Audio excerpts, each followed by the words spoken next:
A psicologia financeira. Lições atemporais sobre fortuna, ganância e felicidade. Morgan Housel. Capítulo 2. Sorte e risco. Nada é tão bom nem tão ruim quanto parece. Sorte e risco são irmãos. São a expressão concreta de que todo resultado na vida é guiado por outras forças além do mero esforço individual. Scott Galloway, professor da Universidade de Nova York, tem uma frase que vale a pena lembrar na hora de avaliar o sucesso, tanto o nosso próprio quanto o dos outros. Nada é tão bom nem tão ruim quanto parece. Bill Gates estudou em uma das únicas escolas de ensino médio do mundo que tinha um computador. Por si só, a história de como a Lakeside School, nos arredores de Seattle, conseguiu um computador já é notável. Bill Dougal, ex-combatente da Marinha Americana na Segunda Guerra Mundial, se tornou professor de matemática e ciências. Ele acreditava que, sem experiência no mundo real, ficar apenas lendo livros não serviria para nada. Ele também percebeu que seria preciso saber alguma coisa sobre computadores antes de entrar para a faculdade. Lembrou o falecido cofundador da Microsoft, Paul Allen. Em 1968, Dougal pediu à Associação de Mães dos Alunos para usar os lucros do brechó que elas organizavam uma vez por ano, cerca de $3.000, para arrendar um computador Teletype Model 30, conectado a um terminal de mainframe da General Electric, de modo a usar o recurso de time sharing. O conceito de time sharing na informática tinha sido inventado em 1965. Disse Gates mais tarde. Alguém estava muito bem antenado. A maioria das instituições de pós-graduação não possuía um computador tão avançado quanto aquele que Bill Gates teve acesso ainda no ensino médio. E o garoto ficou fascinado. Gates tinha 13 anos em 1968, quando conheceu Paul Allen, seu colega de turma. Allen também estava obcecado pelo computador da escola e os dois se deram bem na mesma hora. O computador da Lakeside não fazia parte do currículo principal, mas de um programa de estudo independente. Bill e Paul podiam brincar com ele à vontade, deixando a criatividade correr solta. Depois das aulas, tarde da noite, nos fins de semana, e em pouco tempo os dois se tornaram especialistas em computação. Allen contou que se lembra de uma vez em que Gates, durante uma dessas sessões noturnas, mostrou a ele uma edição da revista Fortune e falou: "Como deve ser comandar uma empresa Fortune 500?" Allen respondeu que não fazia ideia. "Talvez, algum dia, a gente tenha a nossa própria empresa de computadores", disse Gates. "E hoje, a Microsoft vale mais de $1 trilhão. Agora, façamos uma continha rápida. De acordo com a ONU, havia cerca de 303 milhões de pessoas em idade escolar no mundo em 1968. Cerca de 18 milhões delas viviam nos Estados Unidos, sendo que 270 mil no estado de Washington. Pouco mais de 100 mil delas viviam na área de Seattle, e apenas cerca de 300 frequentaram a Lakeside School. Começamos com 303 milhões e terminamos com 300. Apenas um em cada 1 milhão de estudantes em idade escolar frequentou a instituição de ensino médio que tinha a combinação de dinheiro e visão para conseguir um computador. Bill Gates era um deles.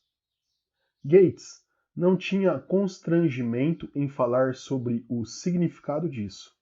Se não fosse a Lakeside School, não haveria Microsoft, afirmou aos formados da escola em 2005.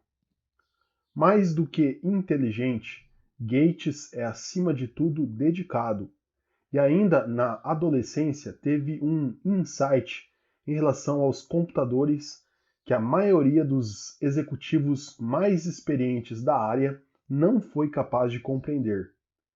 Ele também teve uma vantagem de 1 em 1 milhão ao estudar em Lakeside. Agora, deixe-me falar um pouco sobre um amigo de Gates, Kent Evans. Ele experimentou uma dose igualmente potente do irmão da sorte, o risco. Bill Gates e Paul Allen se tornaram nomes conhecidos graças ao sucesso da Microsoft. No entanto, a gangue de prodígios da informática da Lakeside School tinha um terceiro integrante. Kent Evans e Bill Gates se tornaram melhores amigos no último ano do ensino fundamental. Segundo Gates, Evans era o melhor aluno da turma.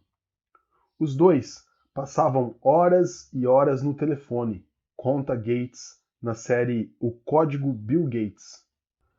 Eu me lembro do número do Kent até hoje, disse ele. Era 525-7851. Evans era tão hábil em computadores quanto Gates e Allen.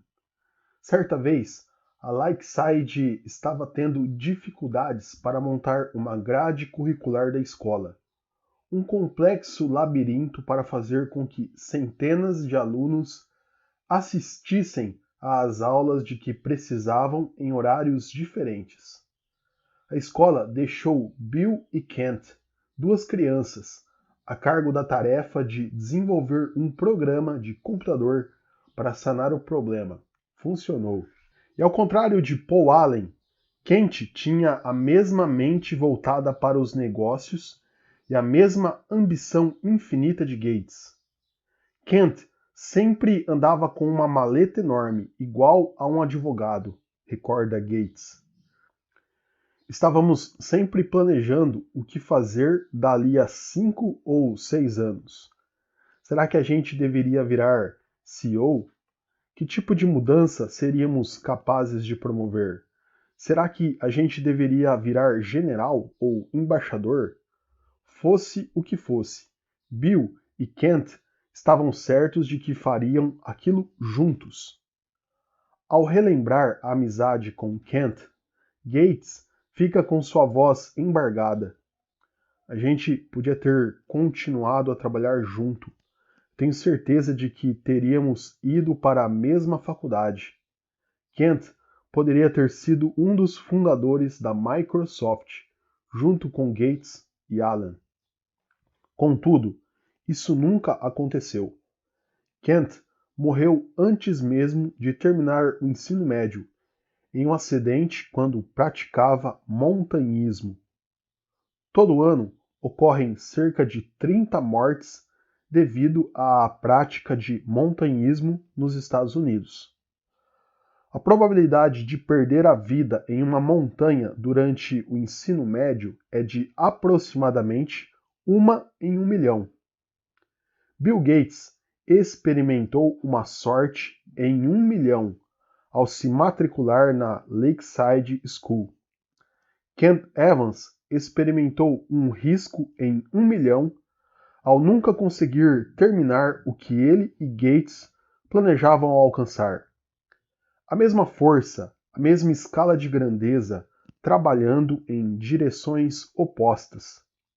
Sorte e risco são a expressão concreta de que todo resultado na vida é guiado por outras forças, além do mero esforço individual. Os dois são tão parecidos que você não tem como acreditar em um sem respeitar o outro na mesma medida.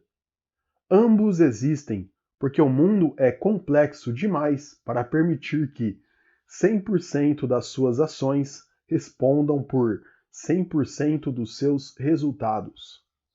Ambos são motivados pela mesma força. Você é apenas uma mesma pessoa em um jogo com outras 7 bilhões de pessoas e um número infinito de peças móveis. O ocasional impacto de ações que estão fora do seu controle pode ter consequências mais profundas do que as ações que você executa conscientemente. Porém, ambos são tão difíceis de mensurar e de aceitar que muitas vezes passam desapercebidos. Para Bill Gates, existia um Kent Evans igualmente habilidoso e motivado que acabou do lado oposto da roleta da vida. Quando você passa a dar o devido respeito à sorte e ao risco, percebe que, ao avaliar o sucesso financeiro das pessoas, tanto o seu quanto o dos outros, nada nunca é tão bom ou tão ruim quanto parece.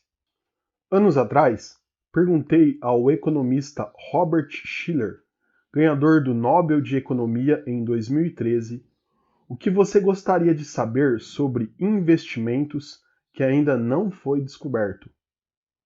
O papel exato que a sorte desempenha em resultados bem-sucedidos, respondeu ele. Eu adoro essa resposta, porque ninguém duvida, de verdade, de que a sorte não desempenha papel algum no sucesso financeiro. Entretanto, devido à dificuldade de mensurá-la e ao fato de que é indelicado sugerir que o sucesso dos outros se deva a ela, nossa postura mais comum é a de ignorar discretamente a sorte enquanto o fator responsável pelo sucesso.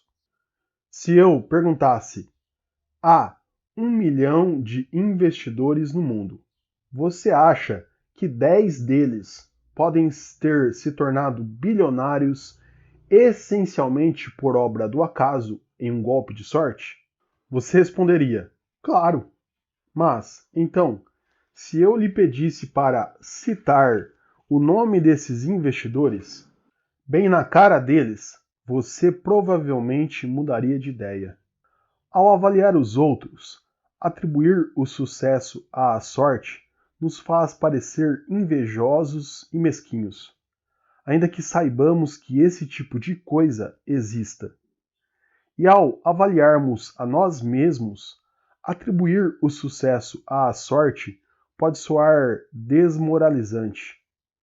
O economista Bhaskar Mazumdar mostrou que há uma correlação maior entre a renda de irmãos do que em características como altura ou peso. Se você é rico e alto, a probabilidade de seu irmão também ser rico é maior do que a dele também ser alto. Acredito que a maioria das pessoas sabe intuitivamente que isso é verdade. A qualidade da sua educação e as portas que se abrem para você estão fortemente relacionadas ao status socioeconômico dos seus pais. Mas fale isso para 2 irmãos ricos, e eles provavelmente dirão que as descobertas deste estudo não se aplicam a eles. O mesmo acontece com o fracasso, que pode ser qualquer coisa, desde uma falência a não alcançar uma meta pessoal. Empresas que vão à falência não se esforçaram o suficiente? Os investimentos que se provaram ruins foram mal planejados? Carreiras estagnadas são culpa da preguiça? Às vezes, sim, é óbvio. Mas em que medida? É difícil saber. Qualquer coisa que valha a pena conquistar tem probabilidade de sucesso inferior a 100%. E o risco é justamente o que acontece quando você vai parar no lado infeliz dessa equação. Assim como acontece com a sorte, a narrativa fica difícil, confusa e complexa demais quando tentamos determinar o quanto de um determinado desfecho se deve a uma decisão consciente e o quanto ele se deve ao risco. Digamos que eu compre uma ação e 5 anos depois ela não foi a lugar algum. É possível que eu tenha tomado uma decisão errada ao comprá-la. Também é possível que eu tenha tomado uma decisão acertada, que envolvia 80% de chances de lucro, mas acabei indo parar no lado dos infelizes 20%. Como saber qual é qual? Cometi um erro ou apenas vivenciei o risco de forma concreta? É possível medir estatisticamente se algumas decisões foram acertadas ou não. Porém, no mundo real, no dia a dia, não fazemos isso. É complicado. Preferimos as histórias simples, que são menos complexas, mas, com enorme frequência, diabolicamente enganosa.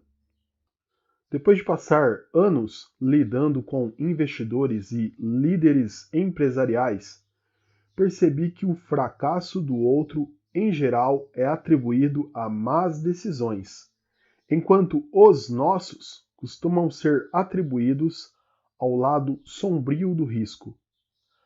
Ao avaliarmos o erro do outro, temos maior propensão a optar por uma história pura e simples, de causa e efeito, porque não sabemos o que se passa dentro da cabeça da outra pessoa.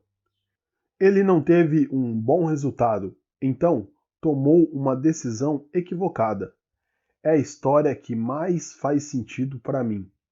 No entanto, ao avaliar a mim mesmo, posso inventar uma narrativa bem mais complexa, justificando todas as minhas decisões passadas e atribuindo os resultados ruins ao risco. A revista Forbes não coloca na capa os investidores falidos que tomaram boas decisões, mas que, ainda assim, experimentaram o lado infeliz do risco. Porém, quase sempre coloca os investidores ricos que tomaram decisões corretas ou até mesmo imprudentes e tiveram sorte.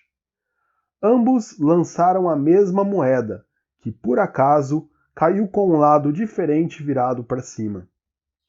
O aspecto perigoso disso é que todos nós estamos tentando aprender o que funciona e o que não funciona em relação ao dinheiro. Quais estratégias de investimento funcionam? Quais não funcionam? Quais estratégias de negócios funcionam? Quais não funcionam? Como ficar rico? Como evitar ficar pobre? Nossa tendência é tirar lições observando os sucessos e fracassos e dizendo: faça o que fulana fez, evite o que Beltrano fez. Se tivéssemos uma varinha de condão, descobriríamos exatamente quais desses resultados se devem a atitudes que podem ser replicadas e aqueles que, de alguma forma, foram influenciados pelo papel aleatório do risco e da sorte. Mas não temos uma varinha de condão.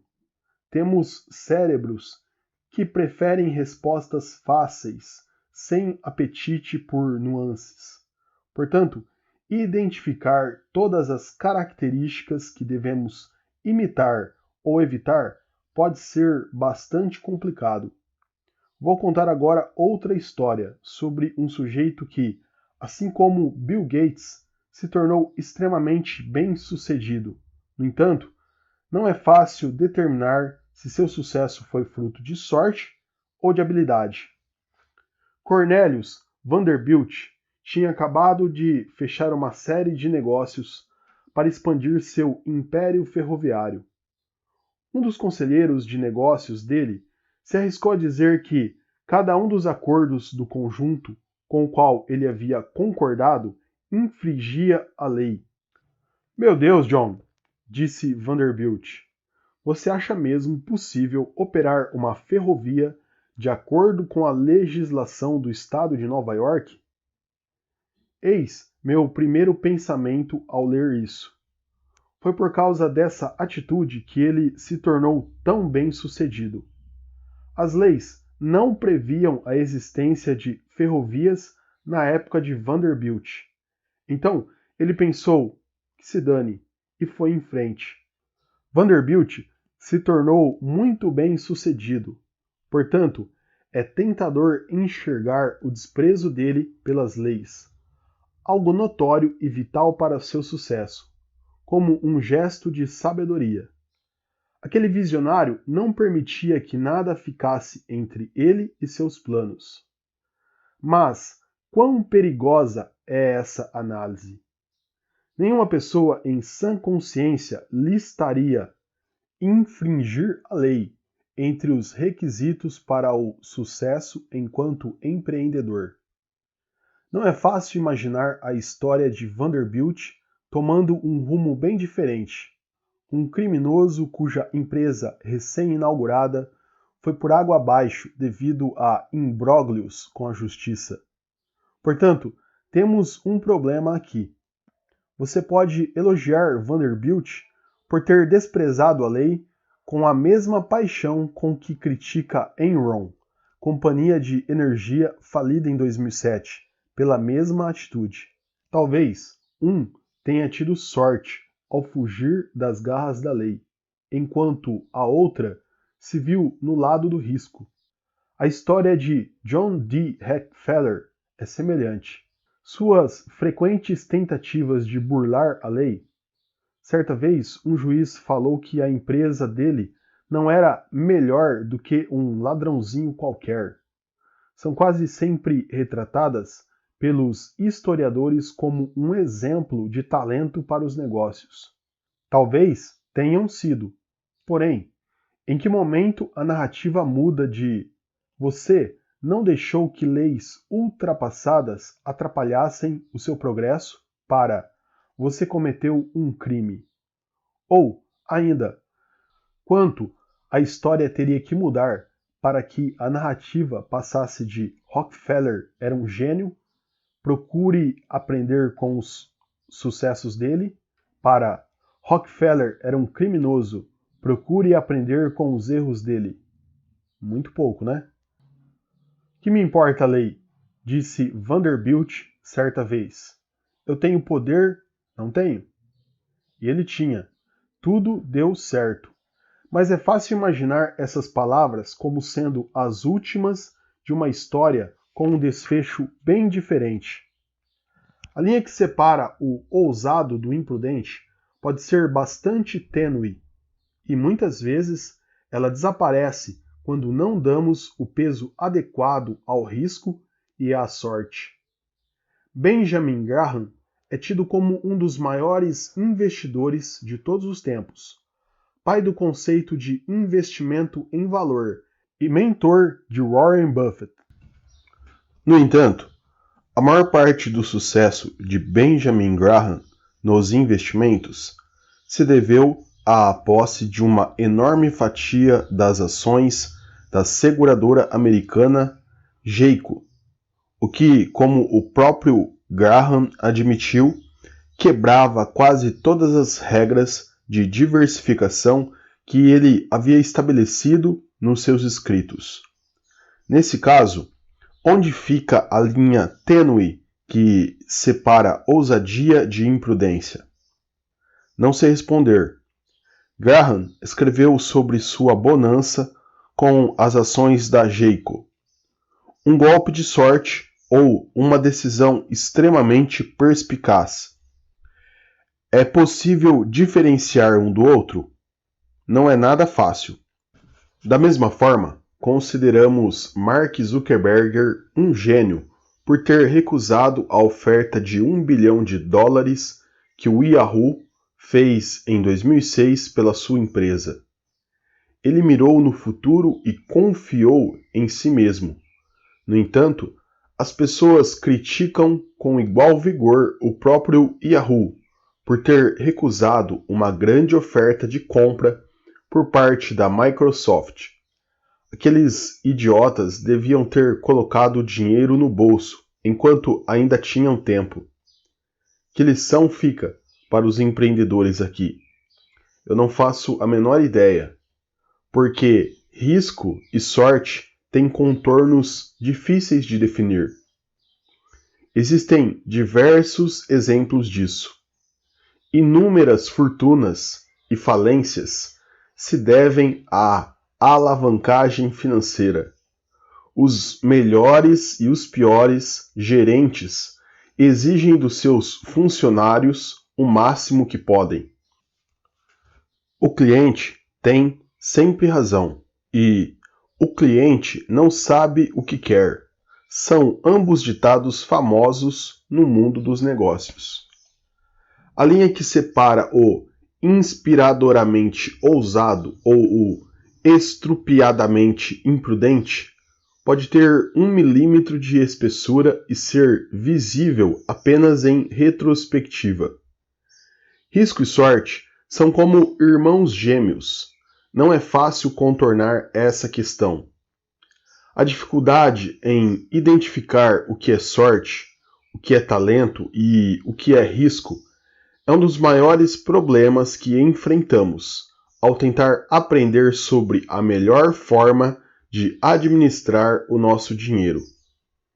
Contudo, duas coisas podem nos dar uma boa direção. Tome cuidado com quem você elogia e admira. Tome cuidado com quem você menospreza e procura evitar se tornar. Ou apenas tome cuidado antes de presumir que a totalidade de um resultado pode ser atribuída ao esforço e às decisões. Quando meu filho nasceu, escrevi a ele uma carta que contém o seguinte trecho. Algumas pessoas nascem em famílias que valorizam a educação, outras que são contra ela. Alguns nascem em economias florescentes que estimulam o empreendedorismo. Outros nascem em meio à guerra e à miséria. Quero que você mereça e que conquiste o sucesso. Mas nunca se esqueça de que nem todo sucesso se deve ao trabalho duro, e nem toda pobreza se deve à preguiça. Tenha isso em mente antes de julgar as pessoas, inclusive você mesmo. Portanto, concentre-se menos nos indivíduos e nos estudos de caso específicos, e mais em padrões gerais. Estudar uma pessoa específica pode ser perigoso, porque temos a tendência de analisar exemplos fora da curva. Os bilionários, os CEOs ou os fracassos retumbantes que dominam o noticiário e, em geral, esses exemplos são os menos aplicáveis a outras situações, dada a complexidade deles. Quanto mais fora da curva o resultado, menor a probabilidade de que você possa aplicar as lições dele à sua vida, porque será maior a probabilidade de o resultado ter sido influenciado por excessos de sorte ou de risco. Ao procurar por padrões gerais de sucesso e fracasso, você vai se aproximar mais de ações que podem ser postas em prática. Quanto mais difundido o padrão, mais aplicável ele pode ser à sua vida. Tentar imitar o êxito dos investimentos de Warren Buffett é difícil, porque os resultados são tão extremos que o papel da sorte no desempenho da vida dele é provavelmente muito alto.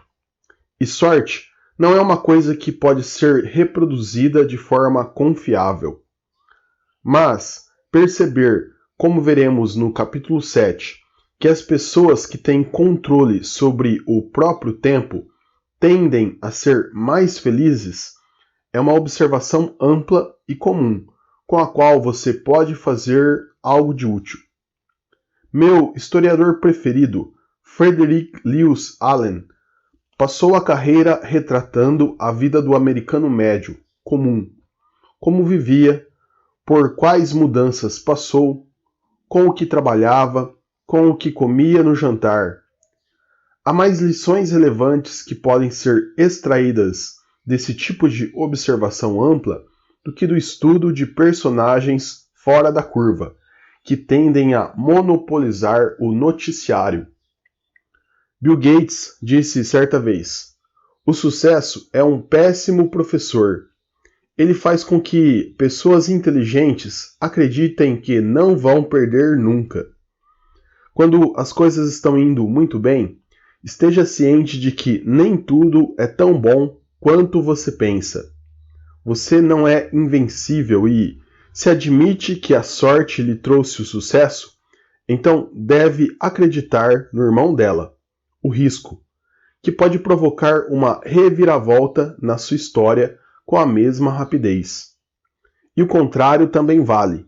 Da mesma forma, o fracasso também pode ser um péssimo professor, porque faz com que as pessoas inteligentes acreditem que suas decisões foram péssimas, quando, às vezes, elas apenas estão considerando a dimensão implacável do risco.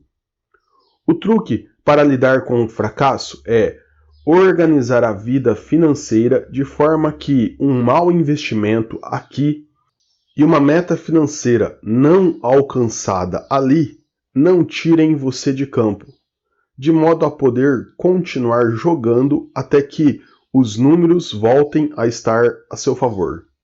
Porém, o mais importante é que, para além de reconhecer o papel que a sorte desempenha em relação ao sucesso, o papel representado pelo risco significa que devemos nos perdoar e deixar um espaço para a compreensão ao julgar os fracassos.